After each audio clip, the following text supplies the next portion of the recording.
Assalamualaikum warahmatullahi wabarakatuh. Selamat pagi anak-anakku sekalian. Tetap jaga kesehatan ya.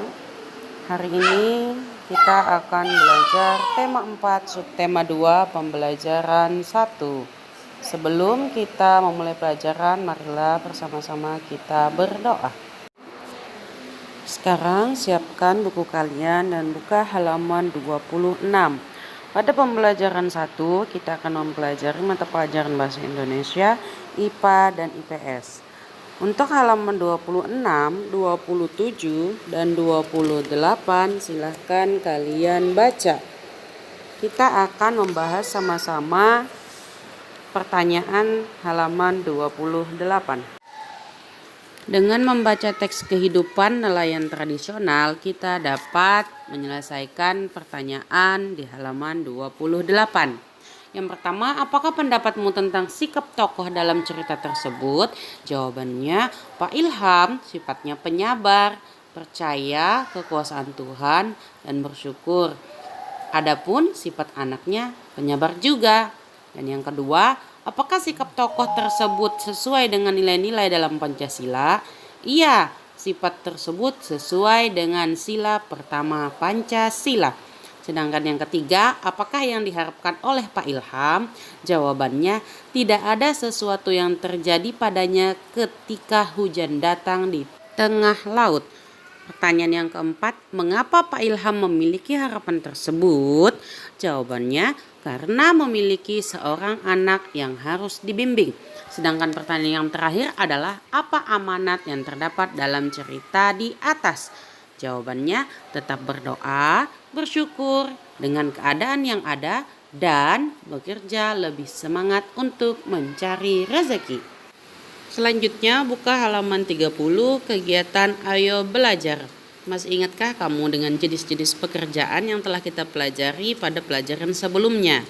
Kali ini kita akan mempelajari jenis pekerjaan yang menghasilkan barang atau jenis pekerjaan yang menghasilkan jasa.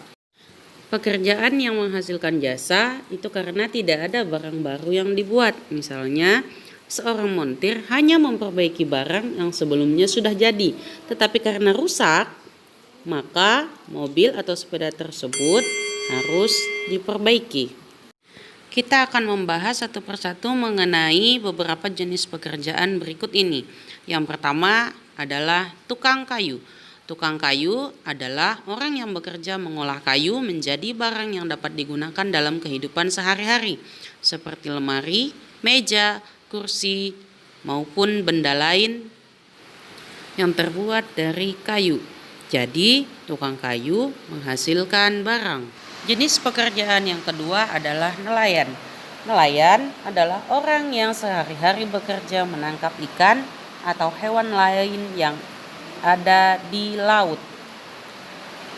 Sedangkan nelayan di negara maju biasanya menggunakan peralatan modern dan kapal yang besar yang dilengkapi teknologi canggih.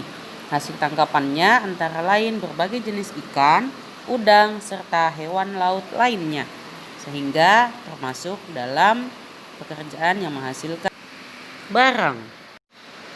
Begitu pula dengan pekerjaan sebagai pengrajin bambu dan petani sayur.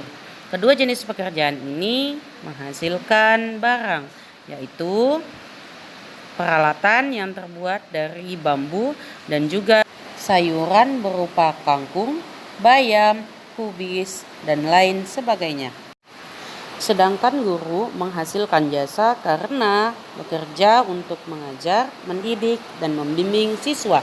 Begitu pula dengan dokter. Dokter bekerja untuk membantu atau memeriksa kesehatan pasien hingga ia sembuh. Begitu pula dengan polisi yang juga menghasilkan jasa karena bertugas menjaga, mengayomi, dan melindungi keamanan masyarakat. Dan yang terakhir adalah montir. Montir adalah orang yang bekerja memperbaiki kendaraan bermotor seperti sepeda, mobil, dan alat-alat yang menggunakan mesin lain. Montir biasanya bekerja di bengkel sendiri atau bengkel orang lain. Hasil pekerjaannya yang tadinya rusak setelah diperbaiki oleh montir, maka sepeda dan mobil bisa berjalan dengan normal kembali. dan ia mendapatkan uang setelah memperbaiki kendaraan. Nah, tugas kalian di halaman 32 kegiatan ayo mengamati. Amatilah pekerjaan yang ada di sekitar kalian, kelompokkan pekerjaan tersebut dalam tabel dan beri tanda centang pada kolom yang sesuai. Apakah pekerjaannya menghasilkan barang atau menghasilkan jasa? Selamat mengerjakan. Sampai jumpa pada video pembelajaran selanjutnya. Assalamualaikum warahmatullahi wabarakatuh.